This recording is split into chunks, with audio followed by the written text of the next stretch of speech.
pecado original de alguna manera de abajo, es decir, en los tribunales inferiores, incluso en primera instancia, pudimos observar, constatar en el libro colectivo en el que participamos, específicamente sobre complicidad de los funcionarios judiciales, que tuvieron un doble rol. Por un lado, garantizar la impunidad de los crímenes a través de una pantomima, hacer como si se investigaba, despachando oficios, preguntándole al comando si esas personas estaban detenidas, se recibía la negativa, no hay ninguna persona, y ahí terminaba la investigación, y muchas veces cargando con costas a las propias familias, estaban buscando a sus familiares, y por otro lado un préstamo de legitimidad, en el sentido de que hacer de cuenta como si hubiera un Estado de Derecho en pie en Argentina, como si hubiera un poder judicial independiente en el país, cuando no era así.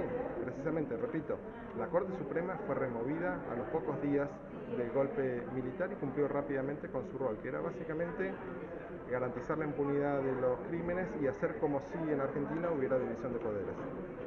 De alguna manera son muy pocos los casos o los juicios que hay por la complicidad civil, más específicamente judicial, ¿no?, en la Argentina. Este es uno de los juicios emblemáticos aquí en la región. Sí, no, en el sentido de son pocos, pero creo que es el país que más ha avanzado en el mundo en materia de rendición de cuentas de los cómplices judiciales.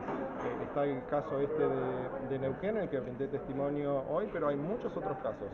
Creo que superan la docena, en Salta, en Santiago del Estero, en Capital Federal, en Córdoba, en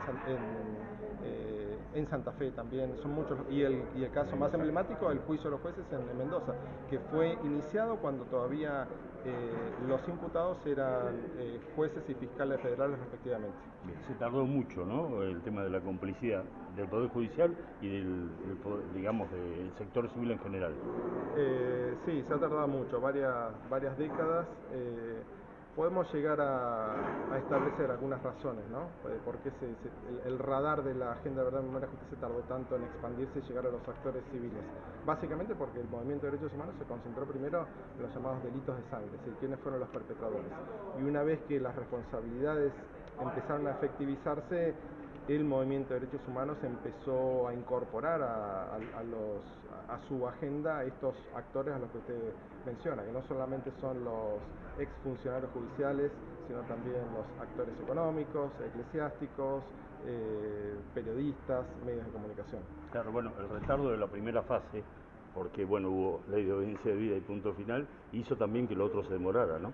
Claro, por eso, a medida que se fueron consolidando los diferentes ladrillos en la Agenda de Verdad, Memoria y Justicia, se fueron incorporando los otros sujetos que, lejos de haber sido satélites, fueron esenciales en la perpetración y también para entender la racionalidad económica de la dictadura. Es decir, hubo una racionalidad, no fue un puñado de locos, sádicos, asesinos que quisieron desaparecer 30.000 personas, sino que se trataba ante todo de un proyecto económico de redistribución de la riqueza. El Poder Judicial tuvo una responsabilidad primaria, no secundaria. El Poder Judicial en Argentina, por un lado, garantizó la impunidad de los crímenes y por el otro lado hizo un préstamo de legitimidad política y constitucional. Por eso durante mucho tiempo se pensó que en la Argentina había un Poder Judicial independiente, que había división de poderes y que había una Corte Suprema que estaba ahí para proteger a las víctimas y no para remacharlas, como sucede en la práctica. Te iba a preguntar, por esto que hablaste de remachar a las víctimas por parte del Poder Judicial. ¿A qué te referís con esto de remachar a las víctimas? Me refiero a que es el último clavo en el ataúd de la impunidad. Es decir, vienen víctimas, vienen familiares a contarle, a denunciar frente a un juez, a un fiscal, que sus familiares están desaparecidos, vienen de asientos, como sucedió en Capital Federal, habeas corpus por miles de desaparecidos, y los jueces están ahí precisamente para proteger a las víctimas, para plantarse frente al abuso de poder. No cumplen con sus deberes básicos de indagación y además los cargan con costas. Es el último clavo que le faltaba. Esa es la idea del remache, digamos, de los jueces. Claro, es el último eslabón en la cadena de impunidad. O sea, si no pueden recurrir a los jueces que se autoperciben como jueces en un país, ¿a quiénes van a poder recurrir las víctimas? ¿Hoy sentiste hostilidad por parte de la defensa con respecto a las consultas que te hacían como experto en este juicio? No, yo creo que todas las preguntas contribuyen. Mi rol acá es como testigo experto o de contexto, así que cuanto más preguntas, más me permiten a mí explayarme acerca de, bueno, los hallazgos y algunas ideas que plantea el libro. Así fue en otros juicios también, con las otras defensas de los otros jueces o magistrados. Fue más tranquilo, fue más tranquilo. O sea, pudo haber sido peor, eso es lo que dije. Bueno, siempre puede ser peor.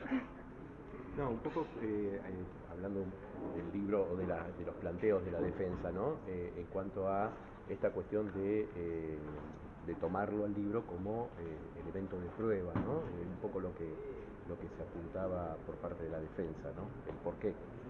Bueno, es que el rol de las testigos expertos no es venir y presentar una prueba material, un libro impreso, sino que es el tribunal que tiene que juzgar si las ideas y los hallazgos presentados en el libro es un aporte intelectual, si suman a algo para comprender, para enmarcar las acciones que tienen que juzgar. Muchas gracias.